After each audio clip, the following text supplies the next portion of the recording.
Just a quick heads up, this episode includes mentions of grief, death rituals, and spiritual practices like hoodoo and mirror magic. If that's too much right now, that is totally okay.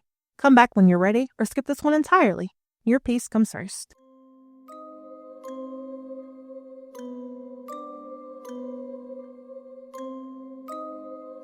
Bygone Echoes. Hey history lovers, seekers of the strange, and fellow Black Cat believers. Welcome to Bygone Echoes, a history podcast for the haunted, the curious, and the culturally nosy. I'm your host, Courtney, and today we have made it to episode 13. So naturally, we had to go all the way there. We're talking superstitions, the kinds you whisper, wear, and wave off, until something weird happens and suddenly you are knocking on wood like it's a sacred duty. There's also black cats, haunted mirrors, cursed numbers, and tossing salt over your shoulder with your whole chest, because why even risk it? And it is wild. Even though we live in a world of Wi-Fi, Google, and AI, some of us still will not open an umbrella indoors. So what makes a belief a superstition? Usually it's a ritual, something small, repeated, and deeply felt, something that links what we do to what we fear, even if there's no scientific proof, even if we laugh while we're doing it, even if we secretly believe that it matters. And depending on who's practicing it and who's watching, it either gets called charming or dangerous. This episode is not about proving what is real or not. You believe whatever you want to believe. Because these little rituals, they're more than folklore. They're survival stories. Whispers of grief, resistance, love, and power carried through time. Since we have hit episode 13, we are remixing our episode format a little. Instead of one long narrative, we'll be moving through 3 connected themes. First, the fear that we carry. Then, the rituals we hold on to. And finally, why we still believe. So whether you are here for the folklore, the vibes, or the hidden history, get cozy, because we are about to talk about 13 of the most infamous beliefs, the devil's dirty dozen, if you will. So get ready for something real, something weird, and something that is beautifully human. And we will begin where many superstitions begin, with fear. The fear we carry. The number 13. We've all heard the warnings. Don't sit 13 at a table. Don't stay on the 13th floor of a hotel. And absolutely do not plan anything major on Friday the 13th, especially if there's a full moon and Mercury's in retrograde. Just stay home, doom scroll, and pray for the best. Fun fact, Friday the 13th is basically an unofficial holiday to me. Not because I'm out here casting spells or lighting ritual candles. I just love observing how people react. We don't usually get a Friday the 13th. It's like a happy little treat, a cosmic glitch in the calendar that sets off something deep in people's brains. And the energy, it is electric, contagious even. People get weirded out about it or low-key anxious, and I have seen folks canceling plans, triple-checking their horoscopes, avoiding elevators, flights, phone calls, like the number 13 is about to square up with them in a Walgreens parking lot. And I'm just over here vibing. I'm not judging, but I am fascinated by how the belief moves through us, even if we swear we don't believe in anything or if we don't believe in that kind of stuff. It's just a number. It's just a day. But suddenly people are moving differently, talking differently, blaming things on the date, and I am just over here low-key celebrating and curious going, tell me more. Because that's the part that grabs me. How fear, culture, and tradition sneak in when we're not even looking. And Friday the 13th, that's when it all bubbles to the surface. So where does this fear of 13 even come from? And why does it still rattle us? Let's talk triskaidekaphobia, the fear of the number 13. This isn't some modern quirk. It is deep, weird roots tangled in religion, myth, and the human need to make sense of chaos.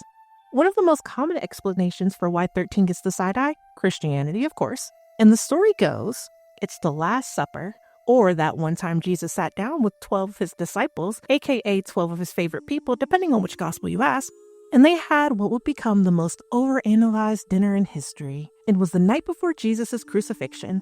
12 people sit at the table, and the 13th to arrive, or the one considered just spiritually off, was Judas, the same guy who betrayed Jesus and kickstarted 2,000 years of theological drama. And so over time, that number, 13, got tied to betrayal, misfortune, and death. I heard this one a lot growing up. Never mind the be kind to your neighbor and love all. No, the real lesson apparently was do not let 13 people sit at your dinner table or someone is going to die. But even if you didn't grow up with that story, the myth still crept into everything, especially in the West. European etiquette manuals warned against seating 13 at a table, and because Europe held the mic for such a long time, that superstition echoed throughout.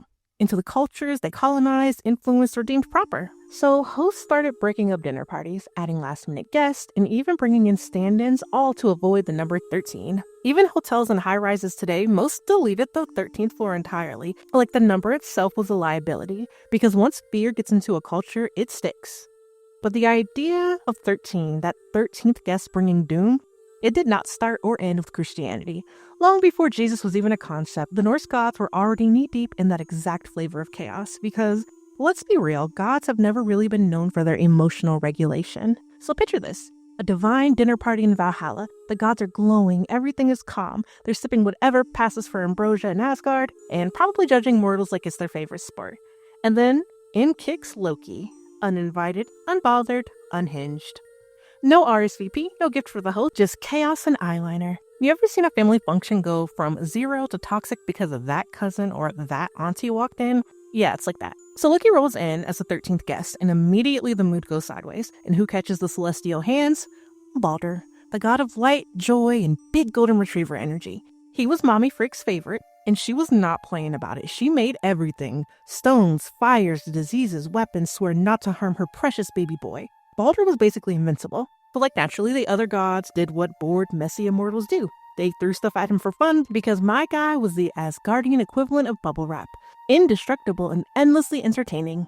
So naturally, during the party, Loki gets him killed. How, you may ask? Loki had him shot with a mistletoe, which for the records becomes a murder weapon when your mommy forgets to ask that one specific plant to chill. Loki knew the vulnerability. He knew mistletoe was the one thing that could hurt Balder, so boom, dead. And I bet you're wondering why Loki did it. Like, why did he even have Balder killed? He just felt like it. And honestly, I would expect nothing less of Loki. So yeah, 2 wildly different stories, 2 cursed dinner parties, 1 unlucky number. Coincidence? Maybe. But then even our calendars throw shade at 13. We get 12 months, 12 zodiac signs, 12 hours on a clock face. Unless you're on that 24-hour clock, which I respectfully do not understand. I mean, I get the concept, but like, how do you casually know what 1847 is? Like, I'm over here counting on my fingers and whispering 12, 13, 14, like it's a spell. Anyway, the fear of 13 isn't just symbolic, it's baked into our buildings. As mentioned before, some hotels, hospitals, and even office towers skip the 13th floor altogether. You go straight from 12 to 14 like we wouldn't even notice. Airlines often skip the 13th row. Some people refuse to get married or travel on the 13th of the month, especially if it's a Friday. We've spent centuries letting a number gaslight us out of entire floors, rows, and wedding dates, and honestly, that's kind of iconic. But here's the twist. Not every culture sees 13 as unlucky. In places like Italy and Greece, 13 is considered lucky, a number of prosperity. It's 17 that gets the side eye. And in East Asian cultures like Japan and China, 4 is avoided because it sounds like death. In Western culture, 13 isn't just a number we fear, it's one that's been claimed. Reclaimed even when you consider witchcraft. Are witches superstitious? No, they just read the moon, track cycles, honor the blood, and claim the number that the world chose to curse. That's not superstition, that's strategy. While the Western superstition paints 13 as cursed, in witchcraft and spiritual traditions around the world, 13 is sacred. A coven traditionally holds 13 members, not randomly, but symbolically. It mirrors balance and completion, 12 practitioners plus the high priestess or central figure, like a lunar constellation made of women and wisdom. There are also 13 lunar cycles in a year, 13 full moons that mark time by energy, emotion, and change. The moon doesn't move like the sun, it shifts, it cycles, it pulls. And witches have always understood that power isn't linear, it loops, and it flows. In divine feminine traditions, 13 is often linked to fertility, intuition, and the sacred rhythms of the body. Menstrual cycles sync with the moon, roughly 13 per year, so yeah, there's blood magic in this number too. So where institutions saw chaos, witches saw alignment. Where institutions saw something unruly and dangerous, spiritual practitioners saw something whole. 13 didn't mean doom, it meant transformation. Endings, yes, but also rebirth. Not bad luck, just big energy. So when we say 13 is unlucky, maybe it depends on who's counting and what they're afraid of. Because many times this fear, it's cultural, contextual, a learned pattern, not a universal truth. And what about some of the other common rituals and superstitions? Let's break down a few of them real quick, because the lore behind them is fantastic. Tossing salt over the left shoulder. This one comes from medieval Europe, especially Christian traditions, where the left side was often considered the devil's domain. I'd always wondered why in like old cartoons, the devil would always pop up on the left side whenever the character had to make a bad decision. And it turns out it wasn't random, it was literally the side of bad energy. And salt, in medieval Europe, it wasn't just for seasoning. It was sacred, valuable, symbolic. So if you spilled it, that wasn't just clumsy. That was seen as a bad omen. To undo the bad luck, you just toss a pinch of it over your left shoulder, the devil's side, to blind him before he could whisper anything shady into your ear. It's giving, not today, Satan. Although honestly, if I had to observe this superstition, I would struggle.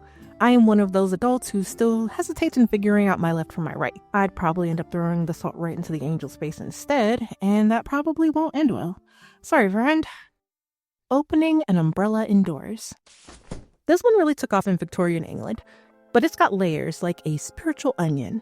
First, the practical bit. Victorian umbrellas were huge, with metal spokes that could actually injure someone or knock over furniture if you popped it open indoors. So yeah, part of it was just don't be chaotic in tight spaces. But spiritually, the umbrella is a tool of protection. It's meant to shield you from something on the outside. So opening one indoors, where the spirits of the house are already doing their job, is not okay. Spiritually, it's a flex that reads like disrespect. The house already has protection, so when you show up with backup like the house spirits aren't doing their job, you are looking for trouble. Lucky rabbit's foot. This was deep roots in African American hoodoo, but actually goes back to even earlier, to African spiritual traditions. Rabbits have long been seen as clever, magical creatures, quick on their feet, hard to catch, and always watching. But the magic isn't just in any rabbit, it's specific. In hoodoo, it is the left hind foot, taken under certain conditions, often at a crossroads, that becomes a powerful charm. And the crossroads? They're not just like an intersection on a map. In Africa and African American spiritual traditions, the crossroads is a threshold, a place between worlds, a place where spirits listen and intention sticks. A Lucky's rabbit foot isn't just a common, random trinket, it's survival magic, a quiet form of spiritual defense carried through the world that was never designed to keep you safe. But of course, like so many other things born from Black resistance and ancestral knowledge, it got commercialized, watered down, and sold as a cheap plastic keychain at gas stations. But don't get it twisted. Just because they turned it into a gimmick does not mean it ever stopped being sacred. Knocking on wood. This one comes from old European pagan traditions, Celtic, Germanic, pre-Christian folks' beliefs. Back then, trees were not just trees. They were homes to gods, spirits, ancestors, fae, something. So when you knocked on wood, you weren't just being superstitious. You were either calling for backup or making sure the spirits did not hear you bragging and decided to humble you real quick. Because fate hears everything. She is petty and she is powerful. And if you cross her, she is quick to remind you that you picked the right time but the wrong guy.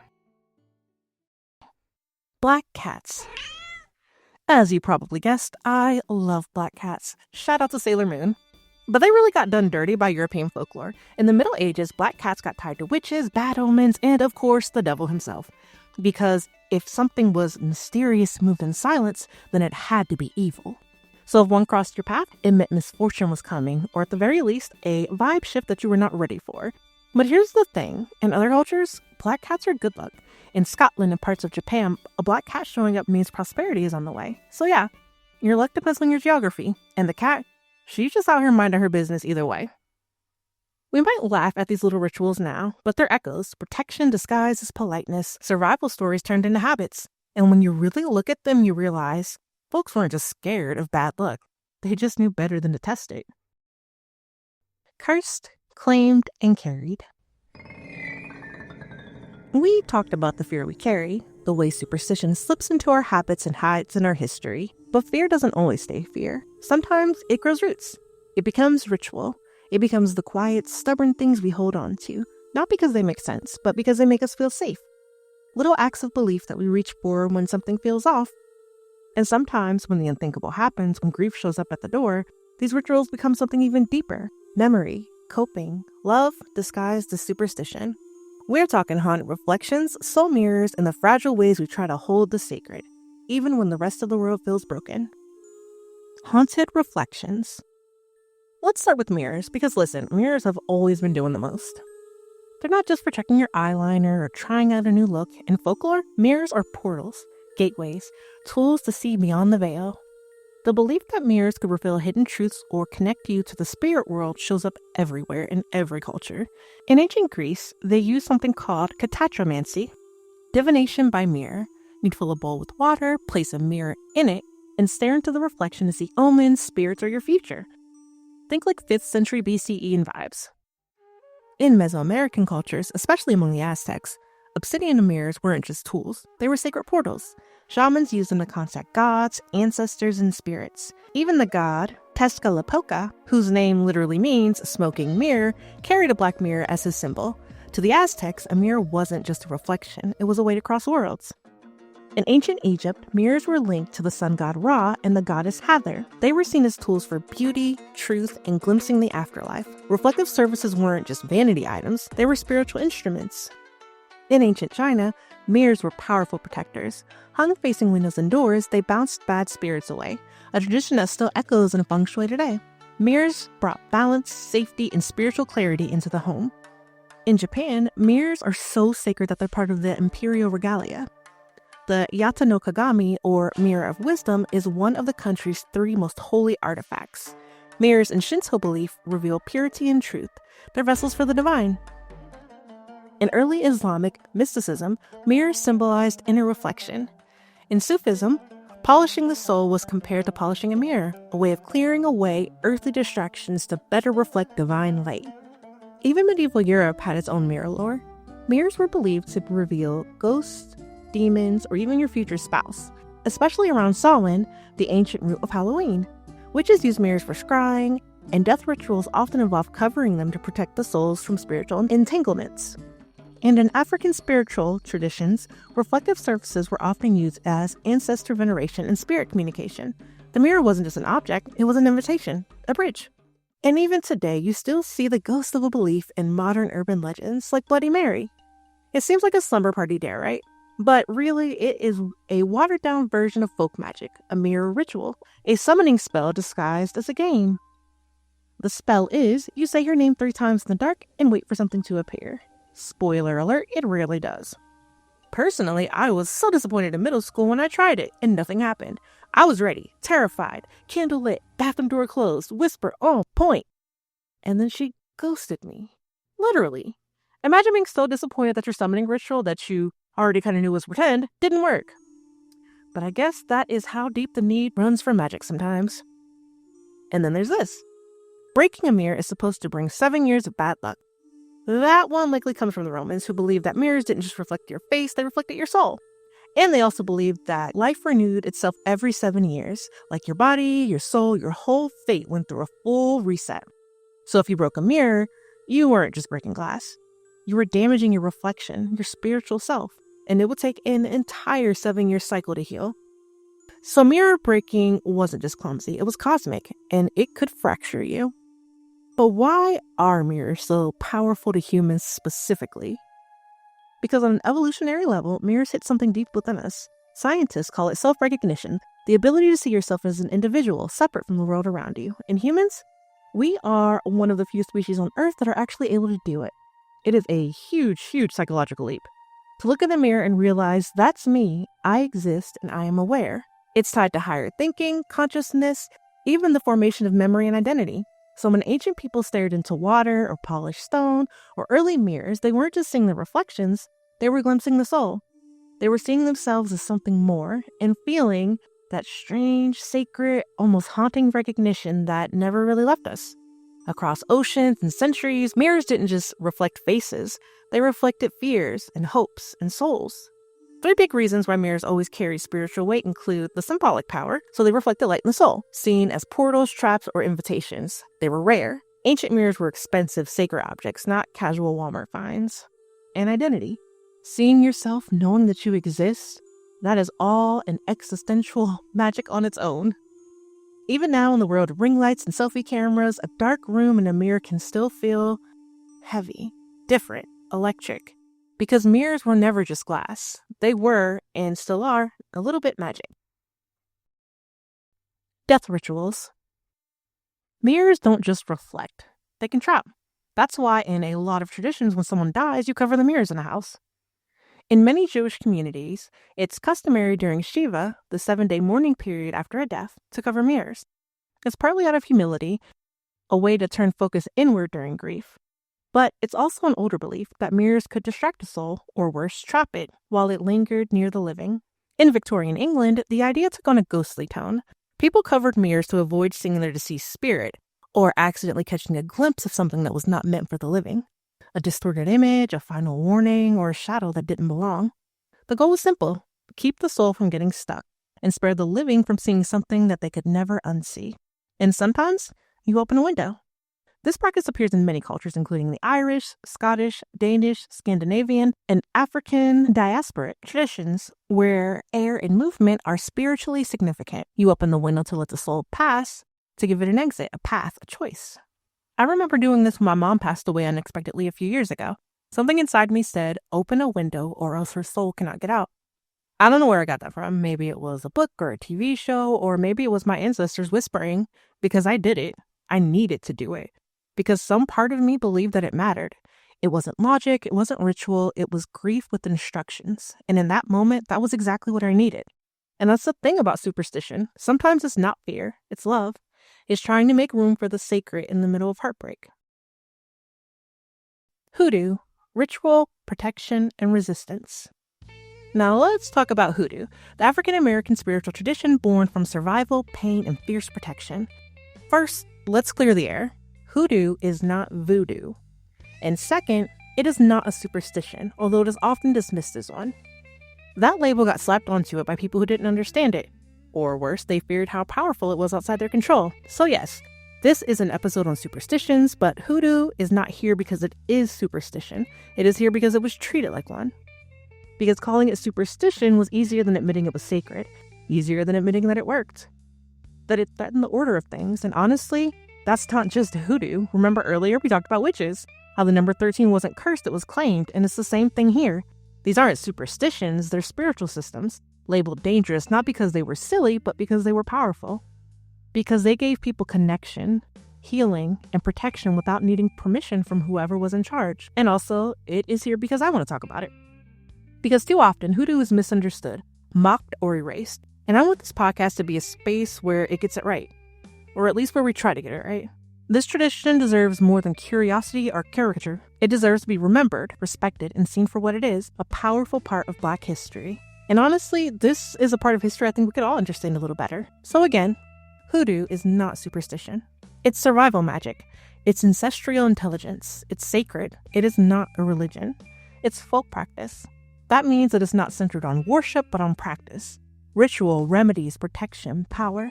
It's a blend of West African spirituality, Indigenous American knowledge, and Christian elements, forged in the crucible of slavery. It was passed down in whispers, in kitchens and fields, in hushed tones and coded phrases, because being seen doing it could get you punished or killed. But people turned to it because they had to. When they couldn't go to the doctors, they turned to the earth, to roots, to herbs, to recipes passed from generation to generation. When the justice system failed them, they conjured justice with roots, prayers, and spells stitched from survival. When the Christian church rejected them, they remixed the Bible and turned psalms into spells. It's scripture and root work, psalms and powders. It's power and prayer folded into dirt, ash, honey, and string. It is a spiritual system that white America called evil, not because it was dangerous, but because it worked. In hoodoo, objects aren't cursed, they're claimed. And that's important. These aren't haunted dolls or spooky trinkets. They're charged with memory, with intention, with survival, and with love. There are ways to hold on to power in a world that tries to strip every ounce of it away. And one of the most iconic tools, the mojo bag. A small cloth pouch, often red flannel, filled with whatever is spiritually needed. Herbs, charms, prayers, oils, coins, dirt from a grave, pages from a Bible, you name it. It could be for love, for winning a court case, for protection, for health, for hexes when needed. And it's not just a bag, it's a portable altar, a quiet rebellion, a spiritual safety net stitched with intention and history. And that's the thing. When we talk about superstition, we're not just talking about silly rituals or spooky vibes. We're talking about survival systems. And it's super easy to laugh at some of these, like tossing salt or knocking on wood. But when people couldn't speak openly, they spoke through symbols, through rituals, through doing what was needed and what needed to be done, quietly and powerfully. They weren't just superstitions, they weren't curses, they were claims, rituals carried in pockets and passed through generations. So, if superstition helps us make meaning in crisis, how does it show up now, in a world of hashtags, crystals, and manifesting energy on your FYP? Are we really less superstitious? Or are we just calling it something new? Why we believe. People in the past believed in these things because they thought they were real, or maybe they just didn't know any better. That's what we tell ourselves, right? Because today we've got science, Google, TED Talks, AI literally in our pockets. We are smarter, better, faster, stronger, allegedly. Side note, it took every bit of self-control not to start singing Daft Punk to y'all. You're welcome.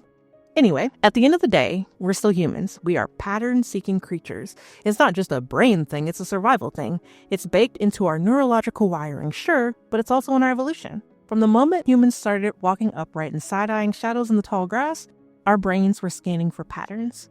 What berries made you sick? Which sky meant a storm? Which footstep meant run?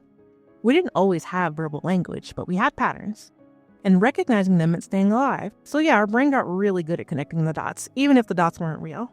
There's this fun little thing that our brain does called apophenia, the tendency to see patterns in random stuff. Like you break a mirror and later that day, everything goes awful. Suddenly you're like, well, I guess it's that curse kicking in. Even if it's just a coincidence, your brain is convinced, and they love a good spooky story arc.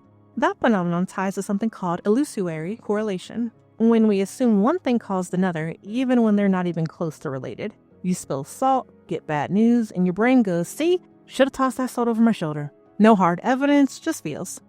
Just some very confident pattern making because we crave cause and effect. This happened because I did that. Even if that was opening an umbrella indoors or skipping past a black cat like he wasn't out there minding his own business. Now enter cognitive bias, the mental shortcuts our brain use to speed things up. One of the loudest is confirmation bias. That's when we remember the hits and forget the misses. So you knock on wood, and that thing you didn't want to happen doesn't happen. See? Protection spell activated. The 137 other days you knocked on wood and chaos still won, your brain edits those out like bloopers. Or when you carry a lucky rabbit's foot or a mojo bag and things go your way, that's a core memory now. That's proof that the charm works. Your brain is out here building its own little system of beliefs, and it's deeply personal. Because when the world feels too big, too chaotic, too much to manage, we reach for something small that makes us feel like we can still handle it. And that's kind of what superstition is. It's how we take something overwhelming, grief, danger, injustice, the unknown, and shrink it into something that we can hold. A gesture, a whisper, a ritual. Not because it's logical, but because it's soothing. It's not about science, it's about agency, perceived control, the idea that what you do might actually matter, even if it's just a little. And the wildest part, even when it's not technically true, that belief still helps us. It calms your nervous system, lowers anxiety.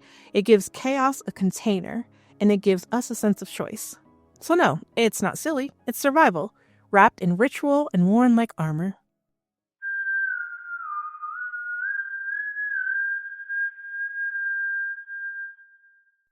Don't whistle at night. This one shows up in so many cultures, from Korea to Turkey to parts of the American South. Do not whistle at night. It will attract spirits, or demons, or death, or just plain bad luck, or sometimes snakes, depending on who you ask, but the warning's always the same. Keep quiet after dark. In Korean folklore, whistling after sunset is said to invite ghosts, or snakes. In Turkish tradition, it might summon the devil himself.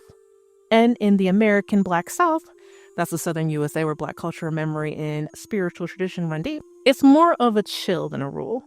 Somebody whistles at night, the room pauses, there's a look, a hush, a quiet, we don't do that here. Why? Because sound carries, and at night is when the veil is thin, when even skeptics feel something shift. But here's the other thing. Like seriously, it's logical, it makes perfect sense. Whistling in the dark can cause or draw real danger. People you don't want attention from, animals you shouldn't attract, energy that you didn't mean to stir. So yeah, the warning does sound supernatural, but underneath is protection. It's precaution. It is wisdom wrapped in a whisper. We want rituals, we want safety, we want something to hold in the dark. And sometimes superstition is just survival that aged well. Superstition versus sacred practice. Sometimes I wonder who gets to decide what's superstition and what's faith, what people are allowed to practice and what is forbidden. Because, let's be real, Hoodoo, curanderismo, folk Catholicism, Appalachian conjure, ancestral offerings, they were not dismissed because they were silly, they were labeled dangerous because they were powerful, because they gave people power outside of the church, or whatever dominant institution held the mic, outside of the structures that decided what counted as holy and who was allowed to speak to the divine. They offered spiritual authority that didn't require permission. No priest, no pulpit, no gatekeepers, no man to bless what was already sacred, and that made them dangerous. Dangerous to power and dangerous to control. These practices were special. They kept people spiritually alive when everything else was trying to erase them. They created connection, comfort, and control without needing approval from anyone in charge. It's not that one belief is more legitimate than the other. It's that some got written into Bibles and others had to be whispered across generations, in kitchens, in basements, at gravesides. But they all survived, and we survived. And the best part of it all is that we're still doing it. We just gave it new names. Now it's called manifestation.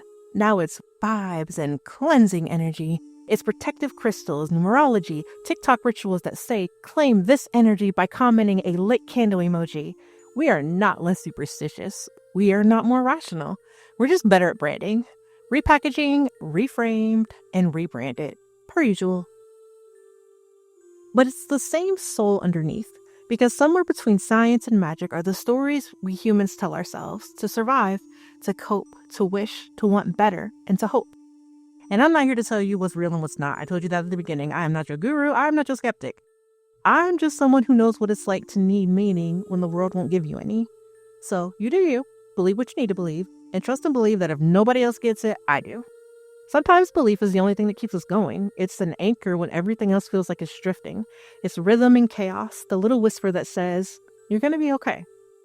It doesn't have to be rational to be meaningful. It doesn't have to be proven to be powerful. And really, if it helps you feel safer, softer, or seen, what's the harm of knocking on wood? So there it is, friends. Black cats, broken mirrors, haunted reflection, and fears of numbers. They're not just folklore. They're not just superstition. They're echoes. Echoes of our grief, our magic, our need to believe that something is out there watching, warning, whispering. Sometimes we call it luck. Sometimes we call it evil. Sometimes it's just survival. But really, it's just the stories we tell ourselves to make sense of a world we can't always explain. A way to hold the unholdable, to say, I'm scared, without ever having to say anything out loud. To feel like we've got a little protection, even if it's just a rabbit's foot or a pouch in our pocket. And if you were counting, we touched on 12 superstition themes this episode. So what is the 13th? Maybe it's nothing at all. Or maybe it's you. Carrying these stories forward and keeping the rituals alive. And whether you believe in all of it, none of it, or just love the vibe, I'm glad you chose to be here, because weird history is real history. And the things we carry, fear, and whisper about, they matter too. As always, folks, don't forget to like, follow, and share the show. We would love to have your support. Next time, we are stepping into a chilling series of unsolved murders. At the turn of the century, deep in the heart of the American South, someone or something was hunting Black women in the night. They whispered of a ripper. The city turned a blind eye, but the bodies kept coming. Join us for Shadows of Jim Crow, the Atlanta Ripper Murders. Until next time, my friends, be kind, be curious, and be ready to make history. Interested in learning more? We recommend The Book of Superstitions by Shelley Rabinovich, Mojo Workin, The Old African-American Hoodoo System by Katrina Hazard Donald, Folk Witchcraft by Roger J. Horn. Visit our website at www.bygoneechoes.website for more information and resources.